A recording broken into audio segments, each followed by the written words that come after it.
saya berikan kepada pasangan calon 3 untuk menanggapi jawaban dari pasangan calon 1 dan 2. Waktunya 2 menit, dimulai dari saat Anda berbicara. Kami silakan.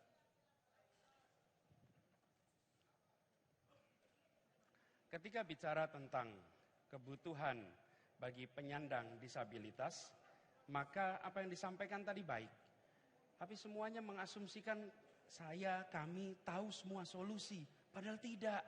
Dan menyangkut soal disabilitas, sudah begitu banyak contoh praktek terbaik di dunia. Standarnya ada, prosedurnya ada.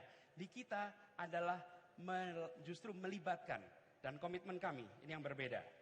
Kami dalam semua kebijakan ke depan akan mengajak warga penyandang disabilitas untuk terlibat dalam penyusunannya. Sehingga tidak terjadi lagi peristiwa seperti ini. Ini contoh. Koridor 13 busway kita. Ada 10 halte di koridor 13. Dan dari 10 halte itu hanya ada 1 yang menggunakan ram. Yang lainnya hanya menggunakan tangga. Efeknya apa? Penyandang disabilitas, ibu hamil, mereka yang datang dengan membawa kursi bagi bayi, semuanya tidak bisa memanfaatkan fasilitas ini. Dan ini dibangun baru-baru ini, bukan 10-15 tahun yang lalu. Artinya apa? Libatkan para penyandang disabilitas, lihat praktek terbaik dunia, lalu tunjukkan komitmen dalam semua perencanaan dan pelaksanaan. Bahwa setiap kebijakan di kota ini adalah kebijakan untuk semua, bukan sebagian. Sehingga penyandang disabilitas di Jakarta akan bisa mengatakan, saya bersyukur tinggal di Jakarta. Semua fasilitas dengan baik. Dan itu mengapa? Karena kita sudah punya Undang-Undang Nomor 8. Yang terima kasih kepada Partai Gerindra yang menjadi penyokong utama undang-undang ini. Apa yang terjadi? Sehingga kita memiliki komitmen legal sampai implementasi. Itu komitmen kita. Terima kasih. Baik, terima dan 3.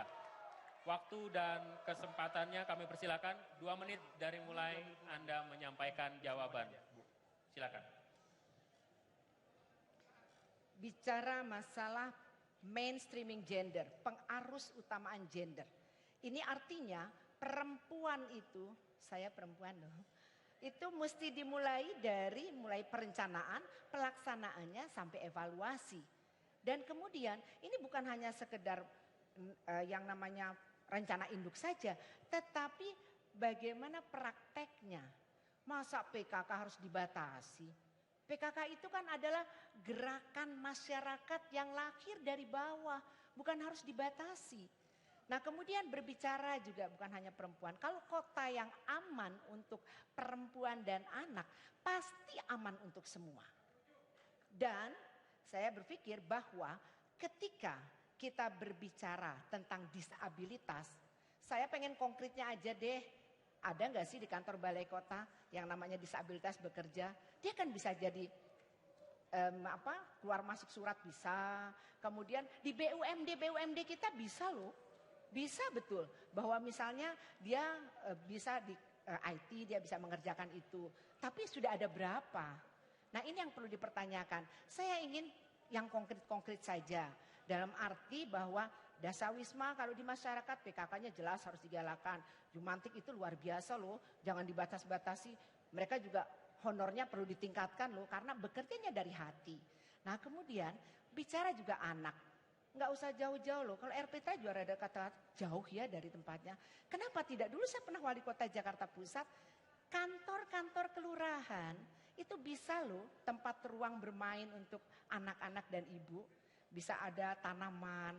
Saya pernah panen loh di wali kota Jakarta Pusat. Nggak pernah panen loh. Tapi panen di kota Jakarta Pusat itu bisa. Kenapa? Perempuan luar biasa. Karena di empower.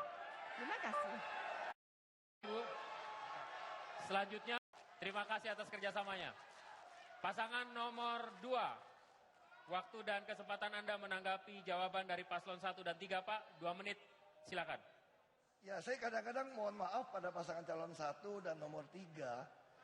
Kadang-kadang nih saudara ini suka membangun opini yang menyesatkan sebetulnya. Saya kasih lihat ya. Ini kami telah memasang contoh dari Jepang. Kenapa butuh S-curve? Supaya motor nggak bisa lewat, kursi roda masih lewat. Ini ada standar di Jakarta. Dan Dewan Transportasi kami itu ada perwakilan penyandang disabilitas duduk di dalam. Makanya jangan heran kami sudah membeli banyak bus yang show breakernya bisa miring. Supaya apa? Supaya kursi roda turunnya pun rata. Itu suspensi harus tambah 1 miliar demi penyandang disabilitas. Lalu bicara CCTV. Aduh, kami ini sudah punya 5.047 CCTV yang terintegrasi di dalam Smart City. Jadi kita nih banyak sekali pasangan calon yang dua ini cerita yang sudah kami kerjakan. Ini toilet di taman kami semua. Semua harus syarat ada penyandang disabilitas. Ini sangat jelas. Dan tadi Bu Sirvi mengatakan tidak ada PNS yang kerja. Saya dalam hati, astaga, Ibu Sirvi ini kemana aja? Kita ini ada 1% CPNS itu yang penyandang disabilitas di DKI loh.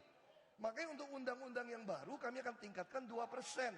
Bahkan saya pernah belikan mesin kursi roda kepada PNS yang bekerja. Dia bekerja di DPRD dulu. Lalu kami pindahkan ke Kominfo. Jadi saya bingung kalau mengatakan terus bilang PKK dibatasi. Aduh, saya bilang justru PKK inilah yang menghasilkan 600.000 data rumah tangga. Dan PKK sekarang gunakan aplikasi.